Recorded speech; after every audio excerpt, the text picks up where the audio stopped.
Hi there, I'm James Dapperchi, and this is Coffee on a Case Note.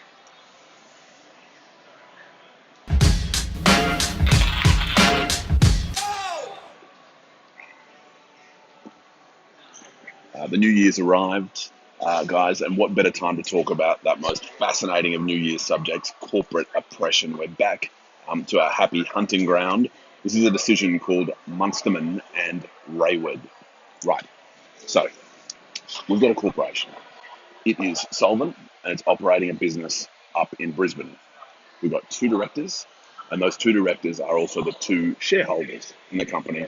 50-50 shareholders, two directors, two people. Yeah, easy. One shareholder director is up there running the company in Brisbane, and one shareholder director is down in Sydney, not assisting the company due to illness. Right. Our Sydney director, our Sydney director makes an offer to sell his shares to the Brisbane director. He wants to get out, he wants some money, he wants to move on with his life, and he's ill. And in short, our Brisbane director says, no, not at that price. And so following this, what happens is our Brisbane director begins to engage in some conduct that was of considerable interest to the court in this matter. And some of you know I don't like using notes, but I thought this was worth a few notes. So we might just work through the conduct that our Sydney director engaged in. Forgive me.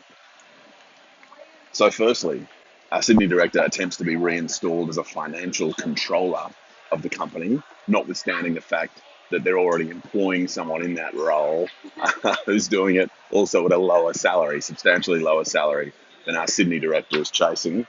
Our Sydney director issues an invoice for $16,000 worth of consulting work that he agrees, firstly, was not requested, and secondly, no work had actually been done.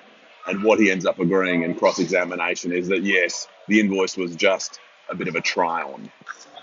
What else does he do? This one's fun. He requires that all payments to be made by the company, including staples, had to be agreed and approved at minuted directors' meetings. He sends an all-staff email. It's pretty alarming, to the effect that the company has insufficient funds to pay wages and super.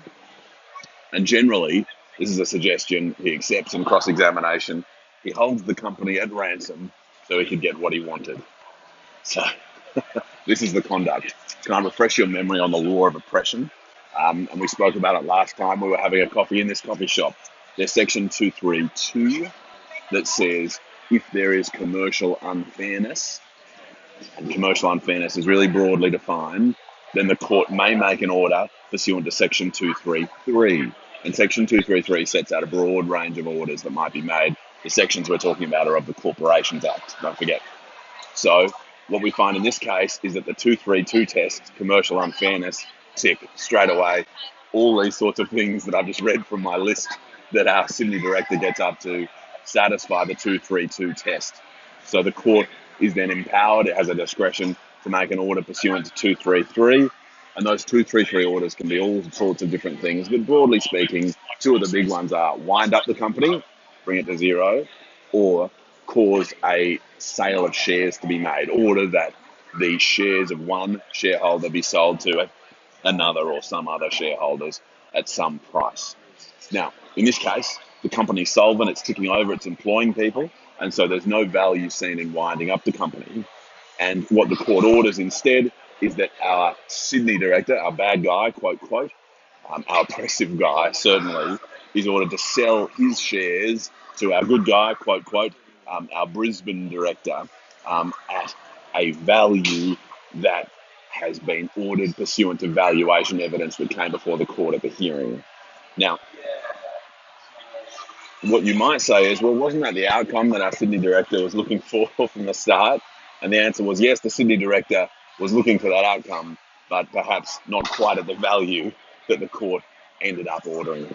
So what I hope this does as we ease into the new year in a nice casual way is refreshes your memory on how corporate oppression works, on how section 232 is about commercial unfairness and gives rise to the possibility for a Section 233 order, which in this case was made. Thanks for joining me today. Thanks for joining me in 2019, and I look forward to sharing another copy and another case note with you soon. Cheers.